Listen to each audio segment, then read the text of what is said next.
Hi guys, welcome to Lidgyan. Let's carry on with the third part of MCQs on Romantic Age based on Routledge. The first question is, identify the poems that remained unfinished.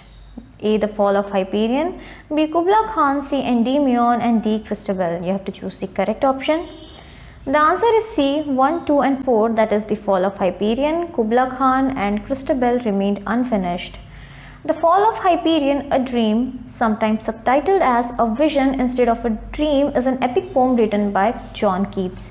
It was abandoned before Keats' death. The plot and structure of this poem has been greatly influenced by three previous epic works: Virgil's Aeneid, Milton's Paradise Lost, and Dante's Divine Comedy. Kubla Khan, or A Vision in a Dream, a fragment by Coleridge, was composed one night after he experienced an opium-influenced dream after reading a work describing Shangdu, the summer capital of the Yuan dynasty founded by the Mughal Emperor Kublai Khan.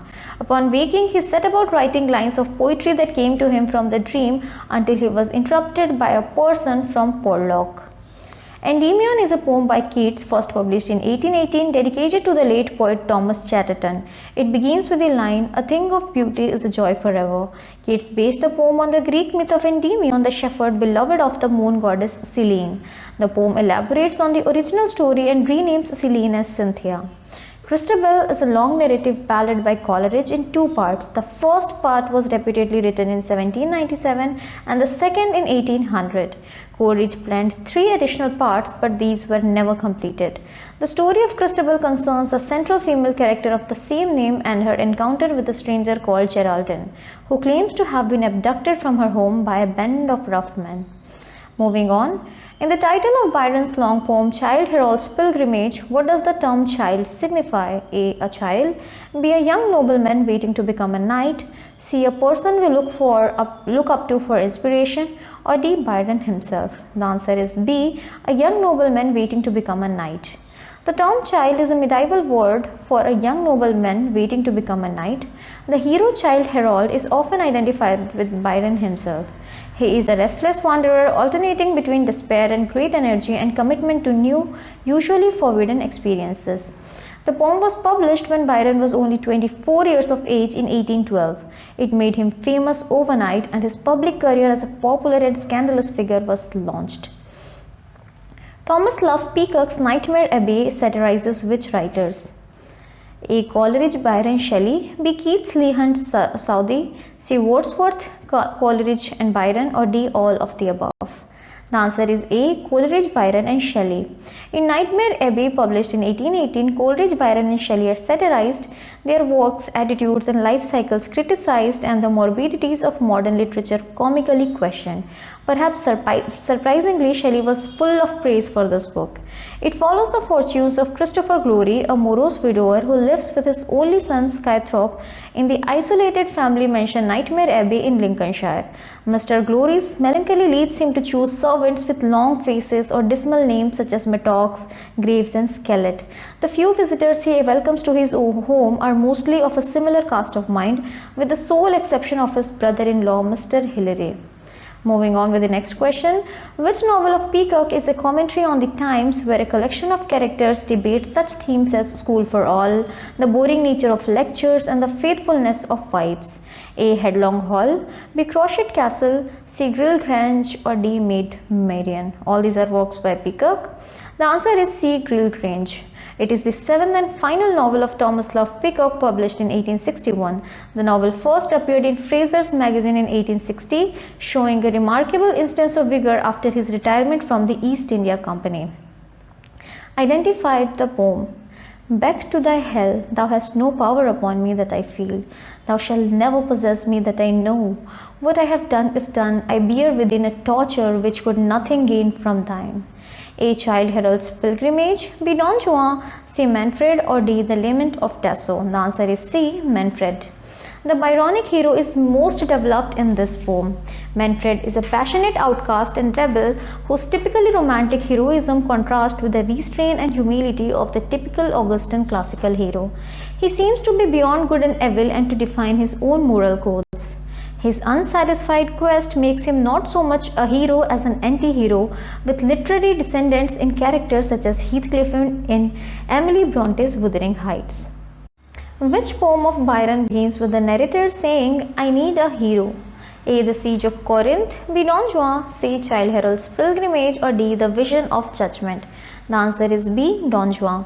The need to identify with heroic struggle, to map out a heroic quest, and to push oneself to the limits of heroism is an aspect of romanticism which remained with Byron throughout his life. Byron died at the age of 36 fighting on the side of the Greeks in their war for independence from Turkey. Which poet of Robert Southey echoes the aim of lyrical ballads to break away from 18th century poetic constraints? A. The Inchcape Rock, B. Joan of Arc, C. After Blenheim, or D. Madoc? The answer is A. The Inchcape Rock. Robert Southey attacked Byron through the preface of which work? A. Cataract of Lodore, B. Roderick the Last of the Goths, C. A Vision of Judgment, or D. The Inchcape Rock? The answer is C. A Vision of Judgment. Southey attacked Byron in the preface to A Vision of Judgment, and as a result, Byron wrote a parody called The Vision of Judgment a year later in 1822. The Chimney Sweeper's Complaint echoes Blake in the depiction of its boy. It is a poem by A. Mary Alcock, B. Susanna Blamire, C. Clara Reeve, or D. Felicia Brown? The answer is A. Mary Alcock. Her tone is more pathetic than socially concerned. A chimney sweeper's boy am I, pity my wretched fate. Ah, turn your eyes, it would draw a tear, knew you my helpless state. Following are a few lines from the poem, an argument in favor of the natural equality of both the sexes.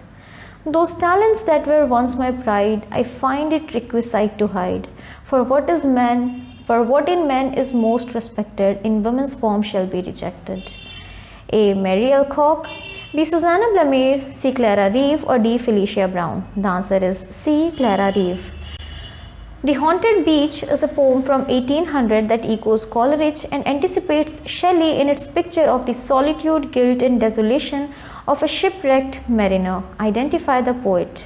A. Letitia Elizabeth Lindon, B. Mary Robinson, C. Anna Letitia Barbauld, or D. Mary Wollstonecraft? The answer is B. Mary Robinson.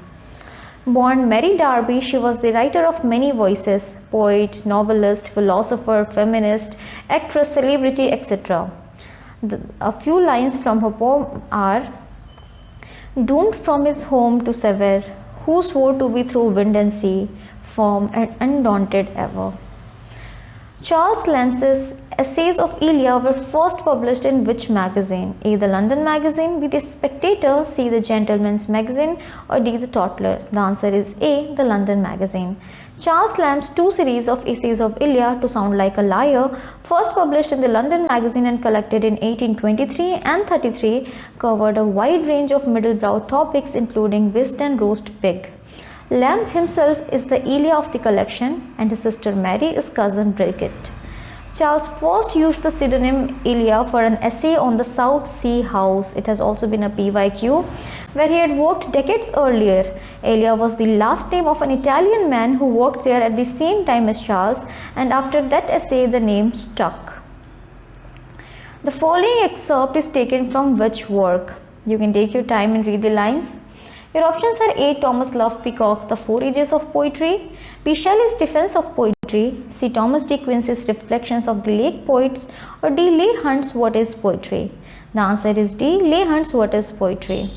On the Knocking at the Gate in Macbeth is a work by A. Thomas Love Peacock, B. William Hazlitt, C. Thomas D. Quincy, or D. Leigh Hunt? The answer is C. Thomas D. Quincy.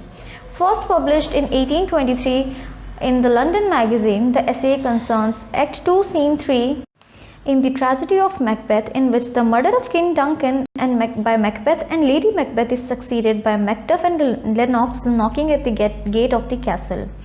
The knocking ends Act 2, Scene 2 and opens Act 3, the portrait scene. De Quincey wrote that for him, the knocking always had a pronounced effect. It reflected back upon the murderer a peculiar awfulness and a depth of solemnity. Moving on with the final question of this video, I am, yet what I am, none cares or knows, is a line from the poem I Am. It is a poem, its poet is A. Mary Robinson, B. John Clare, C. Thomas Love Peacock, or D. Leigh Hunt? The answer is B. John Clare. Claire's awareness of his self and identity, most apparent in the poems such as Remembrances and I Am, was acute but always conscious that the I is fragile and easily broken. In this respect, Claire's I Am compares well with Keats's poem When I Have Fears, I May Cease to Be, in its emphasis on solitude and desolation. That is it for today. You can leave your doubts in the comment section below. Till then, happy learning!